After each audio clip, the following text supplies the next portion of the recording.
Hello guys, welcome to another video. First of all, I said that this story doesn't belong to me, so if you read the full story for yourself, you can go down in the description find the link to the original post and the full story for yourself.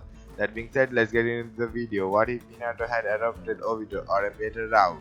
Chapter 44 and Part 44. Naruto wasn't happy to be facing one of his friends, but he knew that the odds were that was what was going to happen. There were only five people there. He didn't consider his friends as it was. Choji was his Roman buddy, so he hated to have a fight with him. However, he wasn't going easy on him either. Naruto walked over and shook Choji's hand. Good luck. You better not hold back. Choji nodded. Don't wouldn't dream of it. Hayate raised his hand to start the match. Match on. Choji versus Naruto will begin in 3, 2, 1.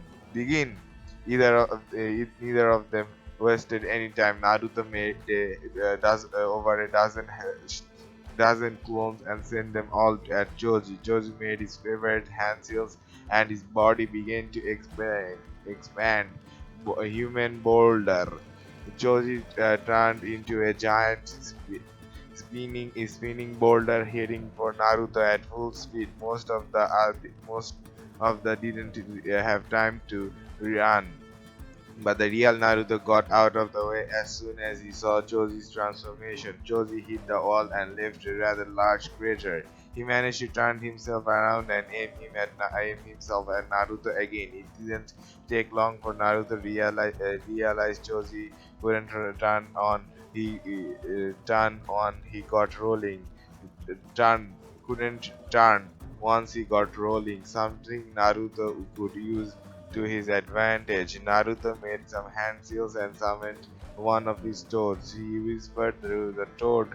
He then nodded, and the toad cheek began to fill up, and he stayed while on the ground. Choji started to roll towards them, but lost control when he hit the oil. He span so fast that the whole arena shook when he hit the wall. Naruto had barely had time to get out of the way. Big Bone Genin was knocked out. Hayate yelled out, Choji is unable to continue. Naruto is the winner. They got back up to the balcony. Choji was laid next to his teammate and Naruto was congratulated by his. Kakashi was most excited of all. Naruto did awesome. Kakashi can't wait for his turn. Hayate called out next. Karutsuchi and Samui, come down to the arena. Samui shot Naruto a wink as he went down, and Karutsuchi blow him a kiss. Hinata scowned, and Naruto put his arm around her. Don't worry, Hinata-chan, I'm all yours. He leaned in and gave her a passionate kiss. Hayate gave him a dreaming Hinata. Hinata gave him a dreamily smile. Glad to hear it, Naruto-kun. The two women had gotten down to the arena and Hayate raised his hands. So only their teams backed out, not those two. Karatsushi versus Samui began in 3, 2, 1, go!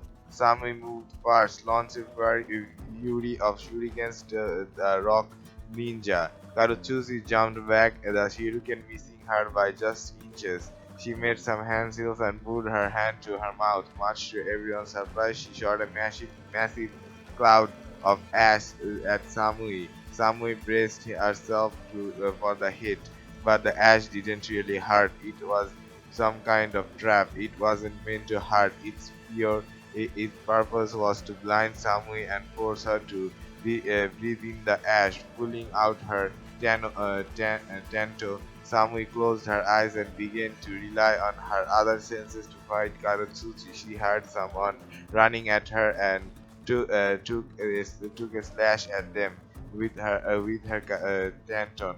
Rather than blood, the blade cut through ash. It was a freaking clone. Katsuchi could see that she was focused elsewhere, so she knew it was time to finish this. After making a few more hand seals, seeing Slam get first into the ground, small cracks formed around her fist like a spider or a spider web, and stone from the ground below at Samui, and she didn't have time to dodge, taking the full brunt of the blow. When the ash cleared, Samui was out cold on the ground. Karutsuchi gave a little bow to Naruto, and Hayate called out, "Samui is unable to continue. Karutsuchi is the winner." Hinata huffed. "I was hoping both of them would get the stuffing beaten out of them, or at least that one of them would break a bone or something." Naruto laughed. "You have got some interesting hobbies, sweetie." Like Kakashi popped up. "Kakashi likes to collect masks. It's soothing. It soothes him." Hinata was Hinata couldn't help but giggle. Kakashi always had a way of making people laugh in any situation. The next names were called out. "Tamari and Tenten, please come down to the center of the arena."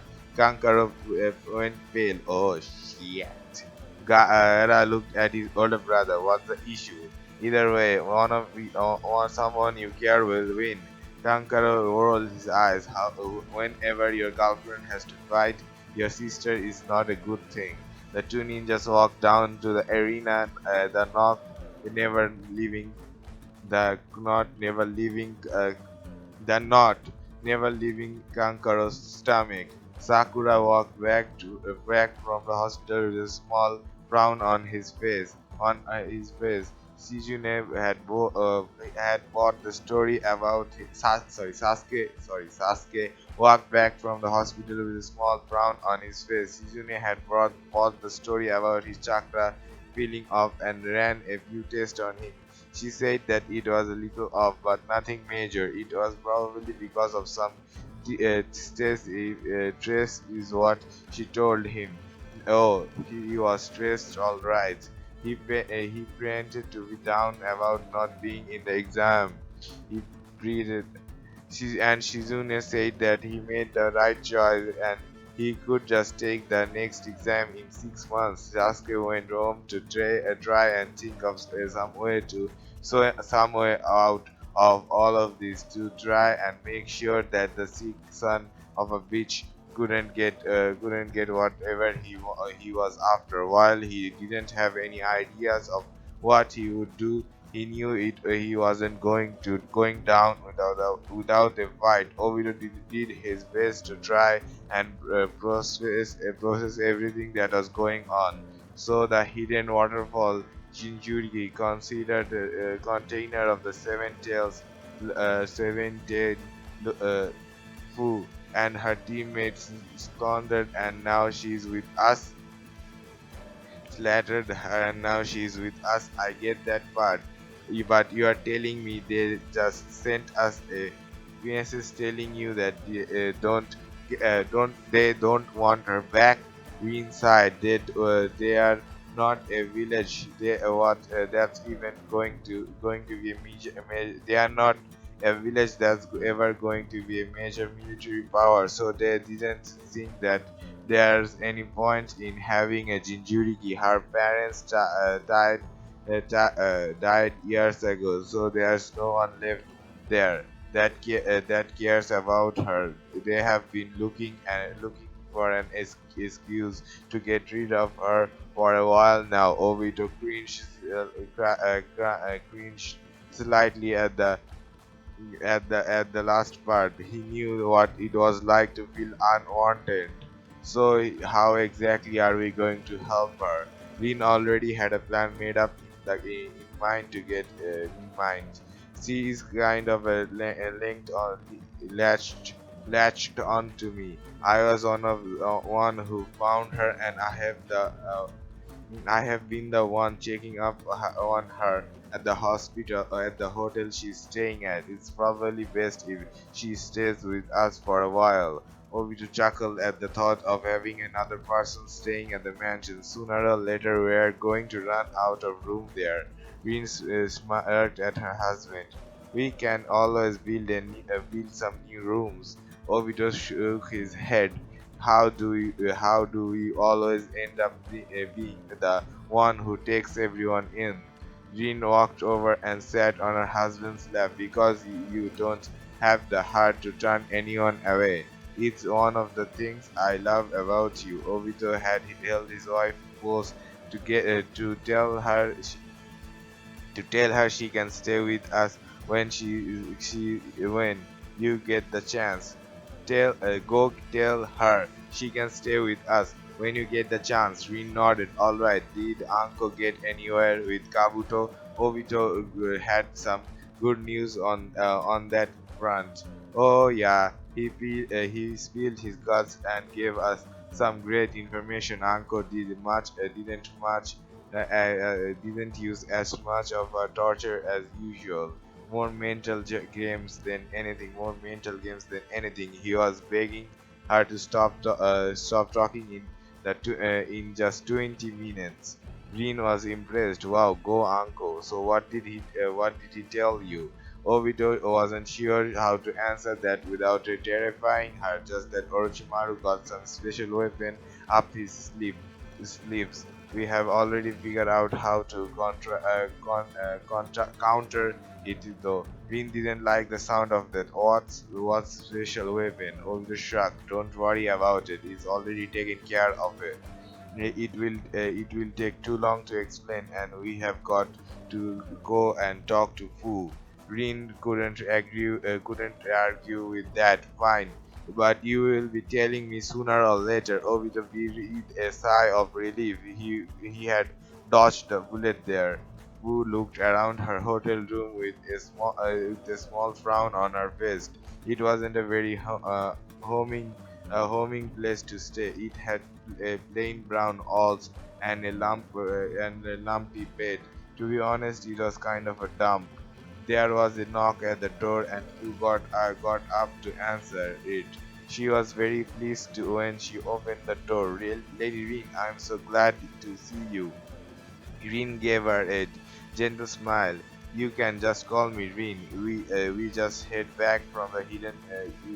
We just heard back from the hidden waterfall. Who wasn't sure she wanted to hear this? Do they do they want me back? Rin knew who was going to be crushed by this. Actually, they want you to stay here. Who looked around? I figured that much. So what do you think? What do you want to do with me? Rin reached out and gave the girl a hug. Don't say it like that. We were actually hoping that you would stay with me and my husband, who had shot up. You are married to the Hokage? Rin giggled. He is in he Fu had shot up, but you are married to the Hokage. Rin giggled. But you are married to the Hokage, sorry. Rin giggled. He is indeed. We have several close friends who stay with us. We have got so much room after all. You will stay with us, wouldn't you? Fu nodded vigorously. Of course, thank you so much.